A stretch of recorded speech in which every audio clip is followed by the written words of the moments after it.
In many quarters, there is a desperate need in America today, in America this week, for a healthy dose of religious humility.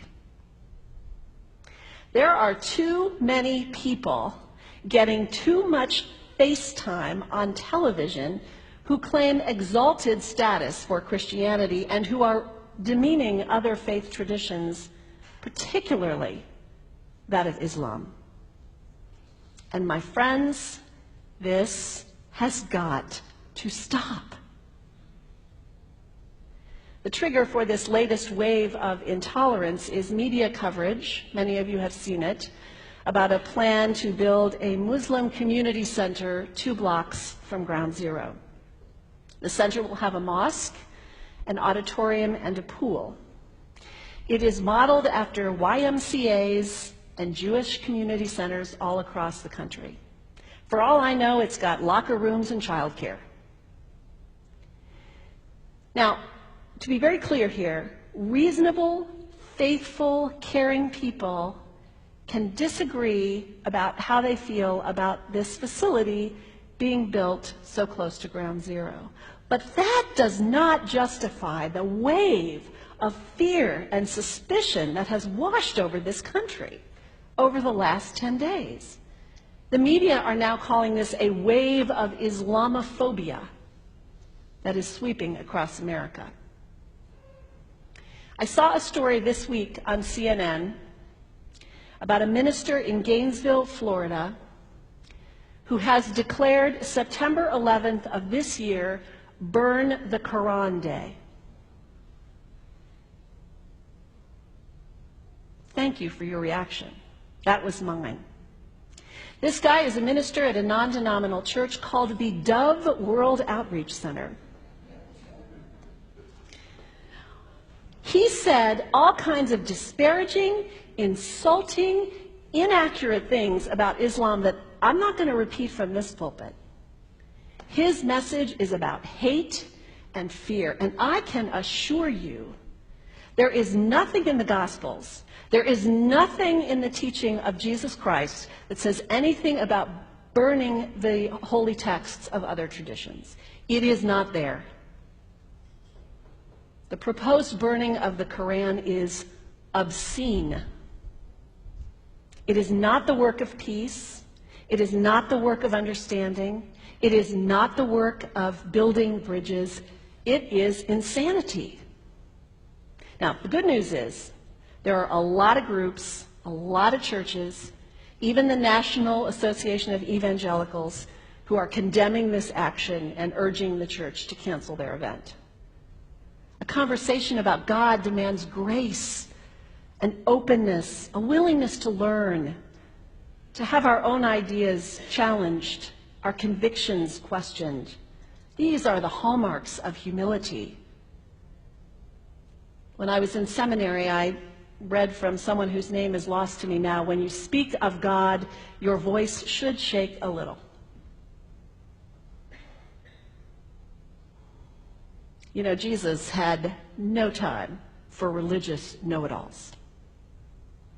He saved some of his harshest criticism for church leaders, for the Pharisees, the religious leaders who were so certain about who was out and who was in, who was holy and unholy, clean and unclean. Jesus was forever taking all this religious certainty and turning it on its head.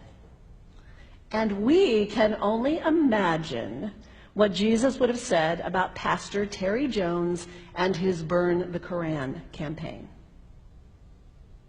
I think he would say, this has got to stop. Followers of Islam believe that the Quran is a collection of revelations received by the Prophet Muhammad from God about 1400 years ago. They believe that Muhammad was the last of a series of prophets and teachers and messengers that included Adam, Moses, Jesus, Abraham, all names revered by us as well. The word Islam means peaceful surrender to the will of God. The Quran was written at a time when the Muslim people were being driven from their homes, persecuted, and killed. The Old Testament was written at a time when Jewish people were being driven from their homes, persecuted, and killed.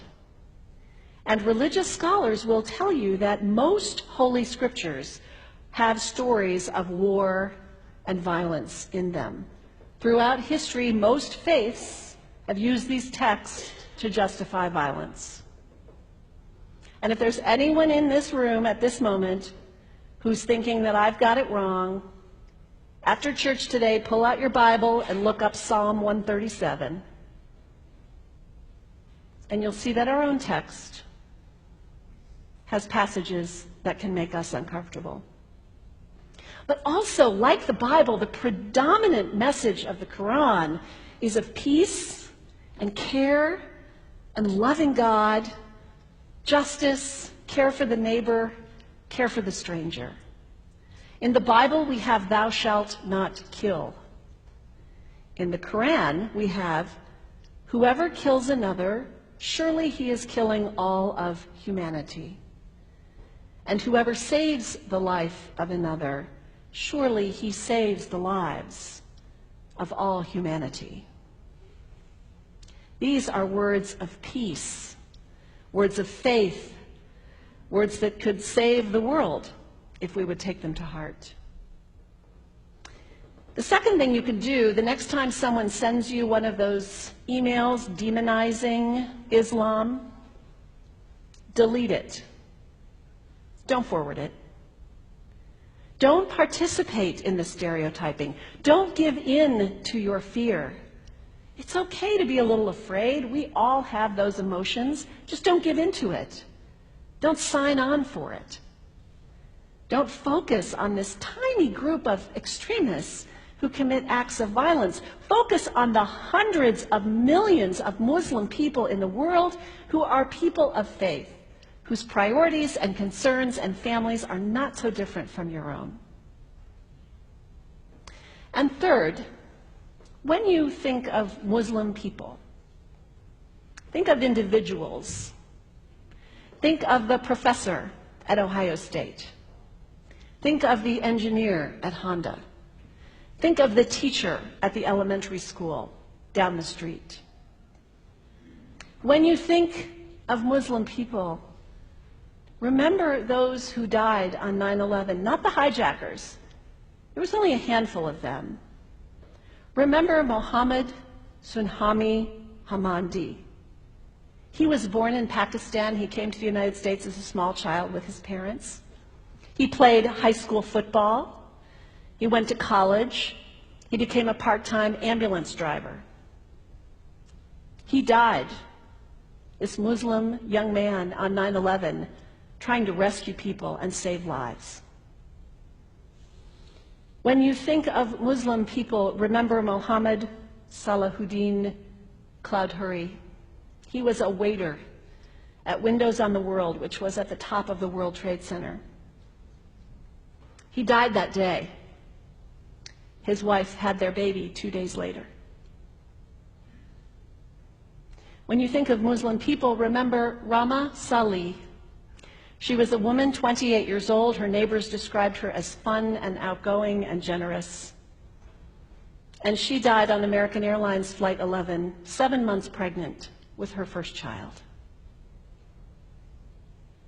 Remember the founder of the Islamic Circle of North America, who worked in the World Trade Center and also died on September 11th. That same group now is giving away tens of thousands of copies of the Quran in response to the campaign about burning the Quran. In the language of their own tradition, they are spreading words of faith and peace and hope. One of the ladies at the 8:30 service this morning said to me after, maybe we should declare September 11th, buy a Quran and read some of it. It is for us to share our message of love and hope and peace, but let us do it with grace and respect and above all, humility. God grant us, as individuals, as a nation, as Christians, the humility for this work.